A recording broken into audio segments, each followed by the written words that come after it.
ሰላም ጤና ይስጥልኝ ውድና የተከበራችሁ የቻናሌ ተከታታዮች፣ ዛሬም እንደተለመደው ጠቃሚ በሆነ የህግ ምክር መጥቻለሁ።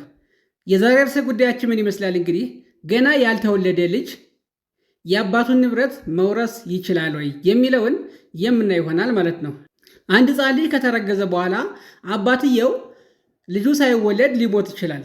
በዚህን ጊዜ ይህ በእናቱ ማህፀን ያለ ልጅ የአባቱን ንብረት መውረስ ይችላል ወይ የሚለውን የምናይ ይሆናል ማለት ነው። የፍትሐብሔር ሕጋችን አንቀጽ 1 ላይ አንድ ሰው ከተወለደበት ቀን አንስቶ እስከ ሞተበት ቀን ድረስ የህግ መብት እንዳለው በግልጽ ደንግጎ ይገኛል ማለት ነው። ስለዚህ በዛሬው ቪዲዮአችን የተጸነሰ ልጅ የአባቱን ንብረት አባትየው ቀድሞ ቢሞት የአባቱን ንብረት መውረስ ይችላል ወይ የሚለውን ስናይ በማህፀን ያለ ልጅ የአባቱን ንብረት መውረስ የሚችልባቸውና መውረስ የማይችልባቸው የህግ አግባቦች አሉ። እነዚህን በግልጽ የምናይ ይሆናል ማለት ነው። እንግዲህ አንድ በማህፀን ያለ ልጅ የአባቱን ንብረት ቀድሞ የሞተውን የአባቱን ንብረት መውረስ የሚችለው አንደኛ በህይወት መወለድ አለበት። ህፃኑ መጀመሪያ በህይወት መወለድ አለበት ማለት ነው። የመጀመሪያው ቅድመ ሁኔታ ይሄ ነው። ይህ ብቻም በቂም አይደለም። እንደገና ምን መሆን አለበት? መኖር የሚችል መሆን አለበት ማለት ነው። ሁለተኛው ምንድነው? የሚኖር መሆን አለበት ማለት ነው። ህፃኑ ተወልዶ የሚኖር መሆን አለበት ማለት ነው። አንድ ህፃን እንግዲህ በህይወት ኖሮ የሚባለው መቼ ነው? አንድ ህፃን ተወልዶ 48 ሰዓት በህይወት ከቆየ እንደኖረ ተቆጥሮ የሟች አባቱን ንብረት መውረስ ይችላል ማለት ነው።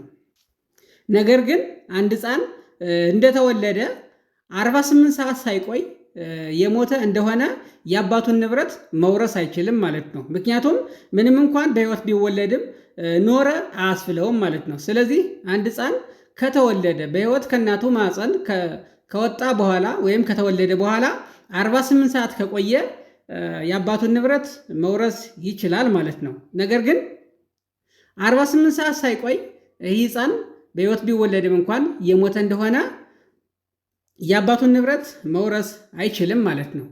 ነገር ግን ልዩ ሁኔታ አለ። በልዩ ሁኔታ ህፃኑ ተወልዶ ወዲያው ቢሞትም እንኳን ይህ ህፃን የሞተበት ሁኔታ በተፈጥሮ ጉድለት ሳይሆን በሰው ሰራሽ ችግር ከሆነ ግን ይህ ህፃን ልጅ በህይወት እንደተወለደና እንደኖረ ተቆጥሮ አባቱን መውረስ ይችላል ማለት ነው። ለምሳሌ ህፃኑ በህይወት ከተወለደ በኋላ በዶክተሩ ችግር፣ በነርሷ ችግር ወይም ደግሞ በማንኛውም ሰው ሰራሽ በሆነ ጉድለት ይህ ህፃን የሞተ እንደሆነ በተፈጥሮ ጉድለት እስካልሆነ ድረስ በሰው ሰራሽ ጉድለት ከሆነ እንደተወለደ ተቆጥሮ አባቱን መውረስ ይችላል ማለት ነው። ስለዚህ አባቱን ለመውረስ ግዴታ 48 ሰዓት መቆየት አለበት የሚለው ህግ የሚሰራው መቼ ነው?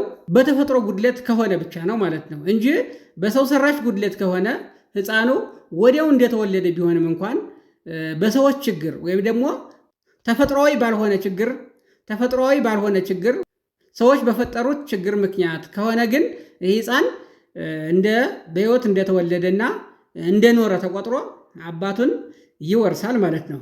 በዛሬው ቪዲዮ እንግዲህ የተጸነሰ ልጅ አባቱን መውረስ ይችላል ወይስ አይችልም የሚለውን ጥሩ የሆነ ግንዛቤ እንዳገኛችሁ ተስፋ አድርጋለሁ። በሌላ ቪዲዮ እስከምንገናኝ ሰላም ሁኑ።